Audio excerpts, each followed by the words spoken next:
Hello everyone, we are working on the Ami again today. Now I have been sort of like figuring out how to get it low in the background. As you see on the last video, the car was an absolute nightmare to get low. There's been a lot of like brain power and engineering, and I've been using my 3D printer to actually recreate some parts like here. So I've been basically making stuff out of a 3D printer, putting it on the car, trialing it out before I get stuff made in metal. And there's a lot of head scratching to try and make this thing work. And the problem is that I was chasing perfection and it's never gonna be perfect just because of the car. These control arms. Now, the problem with the control arms is that they are so short and the front to back movement on the arch is way too much. Even if you had standard wheels, the wheel would then go into the front of the arch. So I've been trying out some stuff to try and overcome that and get the car as low as possible without cutting the car to bits, because to be honest, well, we don't want to cut a brand new car up. Well, it's frowned upon to cut up a brand new car, but I'm doing everything in my power to make this work as a full bolt-on kit. It's probably not going to happen, but we can try. And to do that, I've had to basically figure out the car, what's going down with the car first, before I then go and do the management side of things. But now I'm about to get the stuff made out of metal and I can focus on the management side of things. And well, the Ami has pretty much nowhere else for the management apart from in here. So this square here, just on this top frame here, that's pretty much where the management's gonna go. The tank's gonna have to go at the back here. We've got two compressors to wire in, the manifold to go in there. There's a lot of things that need to be like, you know, just hidden up here. Basically, I've been putting off this job until I knew what was going on with the rest of the car. So now I know what's happening with the rest of the car. Let's get it made. I've got some 1.5mm steel there, and I'm basically gonna make a base plate that literally sits on this top square here. And then I'm gonna basically bolt everything to this and then bolt that plate in there.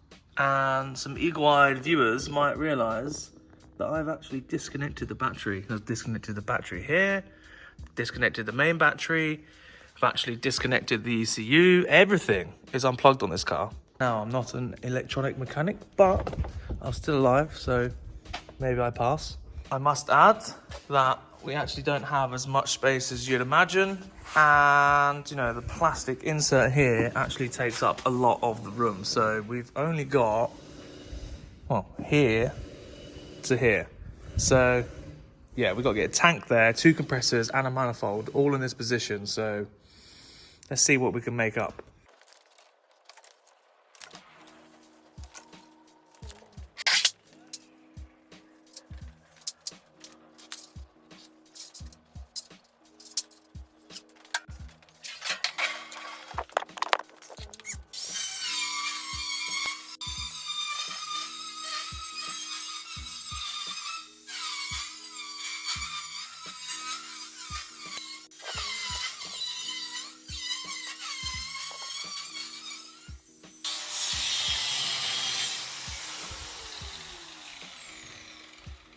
It'd be better if I cut it straight, wouldn't it?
So, as you just see there, I've drilled it, I've cleaned it up, I've marked out where we need to go.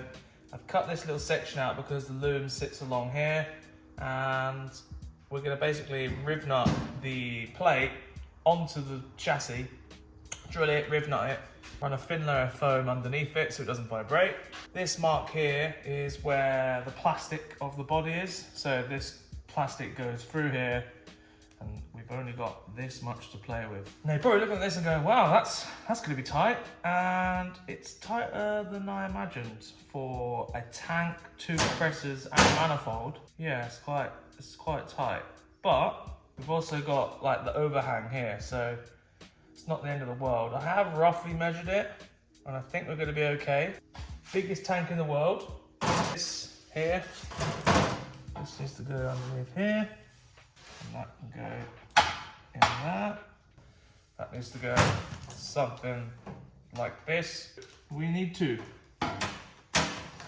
Now the idea of this is that the compressor is on for less time, therefore using less battery, in theory. Because you know how long compressors like to stay on sometimes. It's quite tight.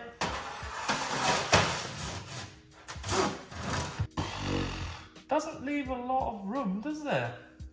That is quite involved and probably quite heavy. So I want to put some dimple dies in this plate because number 1, looks good. Number 2, it just sort of strengthens the panel up a little bit. So I want to run a line of dimple dies if I can on this section for sure. Try and get a couple underneath where the management is, and then a couple underneath here. The lines from the management can go underneath the tank, but I think I'm gonna have to raise this tank up ever so slightly to get the wiring harness in there. This is tight. This is very tight, but it should work. It should work. Join you in a second.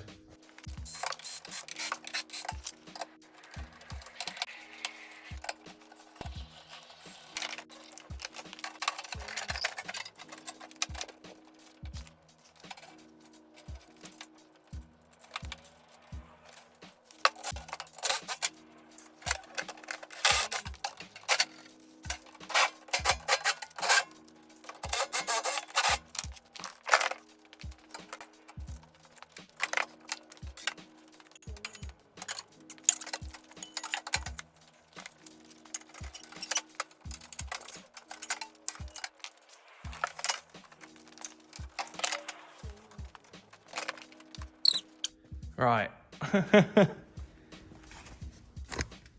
Gap there. I can come this way a little bit.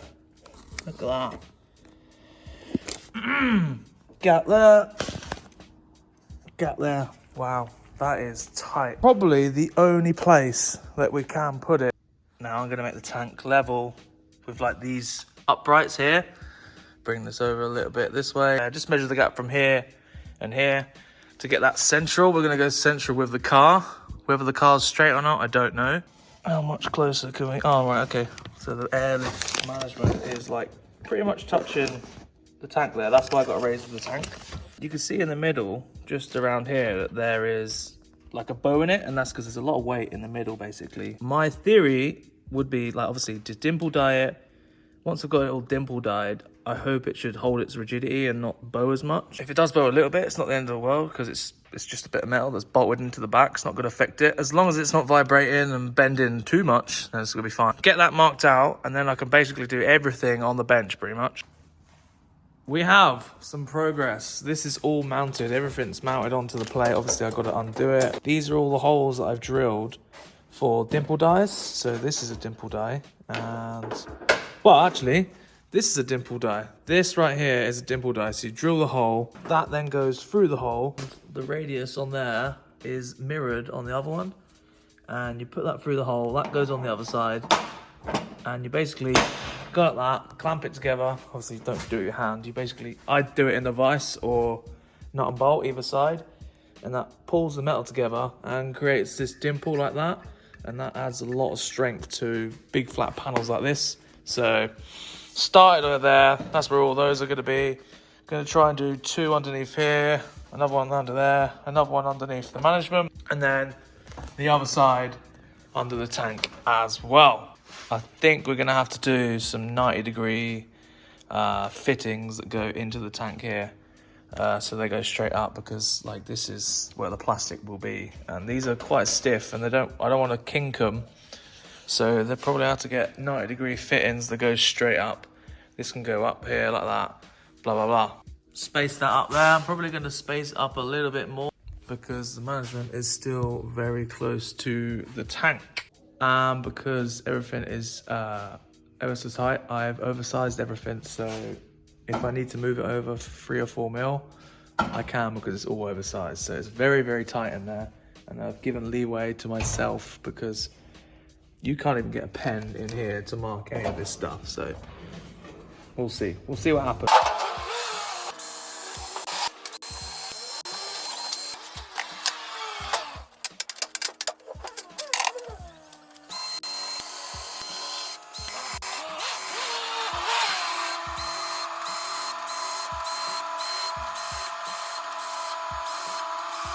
Drilling all these little ones because I got little dimple die, and I'm going to run it around this edge here. That's why.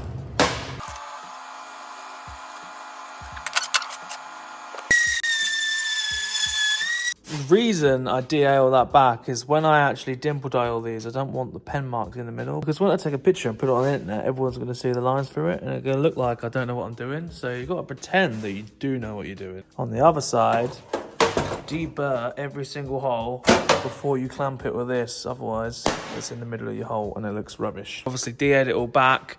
The reason, I don't know if I mentioned it, but the reason I did these dimple dies on the edge here, the little ones, is because this edge, there is nothing support in the middle of it. Now the support goes all the way down here and all the way across here, but there's nothing on this edge to support the weight. 2 big dimple dies under the compressor management and the other compressor. And then obviously these dimple dies will all go underneath the plastic cabin, but it'll all just be stiff underneath there as well. Just a bit rigidity for the whole thing. Now I need to get the correct size hole saw for the dimple die, and then I can put it in the car basically. A couple of days gone past, hole saw acquired, got the plate on the bench. I hate this bit because 9 times out of 10 you end up destroying the panel unless you're really careful. So I like to clamp wood underneath the panel, and then you can just sort of drill into the wood and it sort of locates everything, and you don't twist and tweak any of this when the hole saw snags. Let's get to work.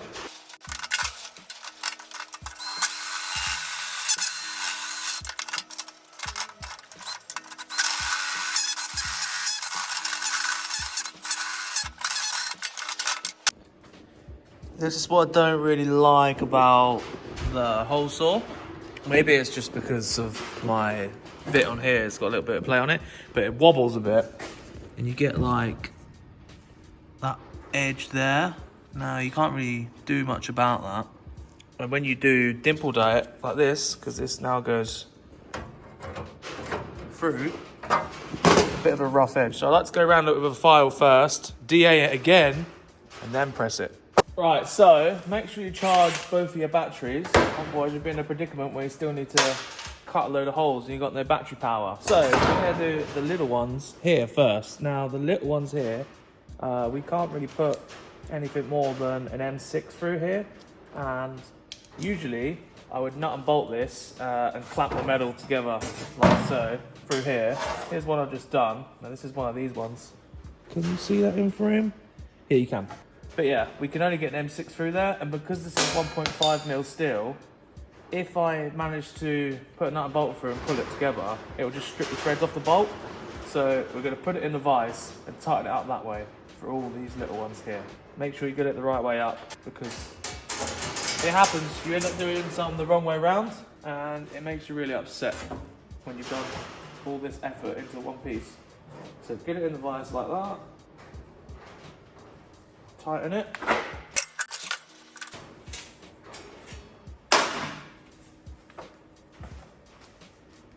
Ta-da!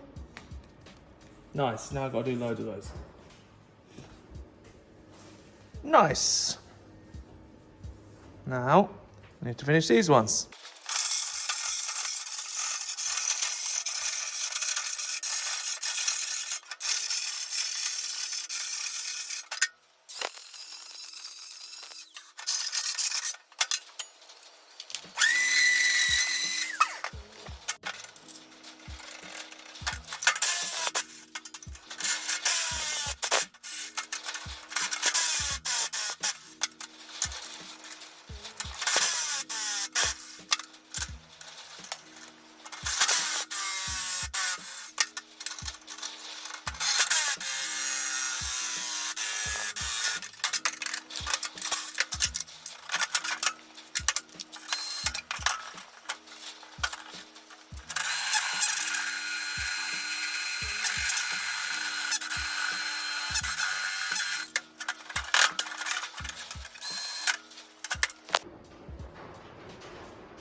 And that is how you drill lots of holes. Now, I'm gonna try it in the car one more time. You can probably see that the whole thing is bent this way.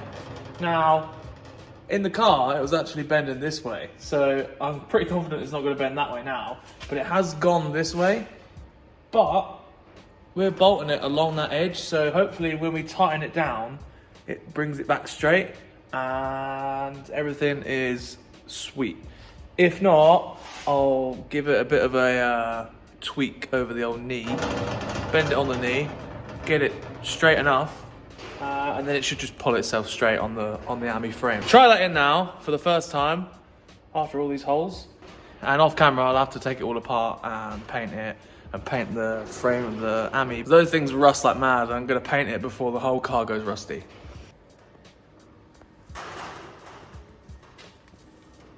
That is one tight fit, and well, it all mounts there underneath. Obviously we spaced the tank up. You can get to the underneath there. As you can see, there's no bow in the middle, so the strength is there. Obviously it's not all tightened up now, it's just nipped up at the minute. I need to put some foam tape under this edge here. As you can see, it's all pulled straight now, so everything's flat against the chassis of the AMI. And, well, I can start ordering fittings now to accommodate all this. Pull it all apart, give it a lick of paint, and yeah, start plumbing it in for final, like, fit up, basically. Pretty happy we managed to get it all in there in the last second. You know, it's very tight. There's not really anywhere else it can go, and that is a lot of air ride in the back of a, well, effectively a little micro machine. And we got a lot of room underneath. Looks quite cool from underneath as well, as you can see there. Happy days. Obviously, there is space for the airlines to come out underneath here.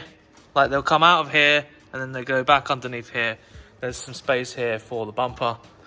As you can see here, like, the lights are recessed down. There's probably like an inch worth of room there, and then this bulges out as well. So there's plenty of room for it to, you know, move around. That bumper probably comes out to about here. So yeah, loads of room. Now the tolerances down here are very, very, very tight, and I'm worried about like just vibrations and stuff. But I think I'm sort of trying to win a losing battle here. This car has no sound deadening. It's made out of very thin steel, and you know, it's literally like this much plastic behind the driver's seat. So if it vibrates, it probably is going to vibrate because, well, there's a compressor on your ass. You know what I mean? So we'll see how it goes. If there is an issue with vibrations and stuff, I'll like put some foam around some pieces, like up against the firewall or something. Because we're literally talking like 1 or 2 mil gap between the compressor and the bulkhead of the car. So yeah, there's that to think about, but we'll cross that bridge when it comes to it, because at the minute, I don't really have any other options. This will get painted in some Gravitex, same color as all the chassis and stuff. But for now, obviously I need to pull it all apart, paint it, then put it back together, which is a bit of an annoying thing, but it's something that we do need to do. Yeah, let me know what you think about the new boot build and what else you would have done differently. There's obviously a void underneath here where we could have put stuff, but I like the fact that it's all like tucked up out there, out the way. This is obviously the road area, so all the dirt will come up. Up here, it's not really going to get any dirt or moisture to it because, you know, there's nothing coming to it, you know what I mean? You can run the airless stuff outside and underneath the car and stuff because it is weatherproof. But I still like the fact that it's sort of like inside, as you will. But it's not really inside, but it's not really outside. I know what I mean. You probably know what I mean. But yeah, that's going to be it for this video. I've got some parts for this car that's going to allow us to put the suspension on and get it low enough. And I have put a lot of my thinking power into trying to do this in a way where it's all bolt on, and it's been a few bits of trial and error with the 3D printer, making things up, drawing things up, and I think the next video on this car will be us bolting the suspension to the car for good, and then getting it all back together, as a narrowed but aired out Citroen Ami. Thank you very much for watching. Goodbye.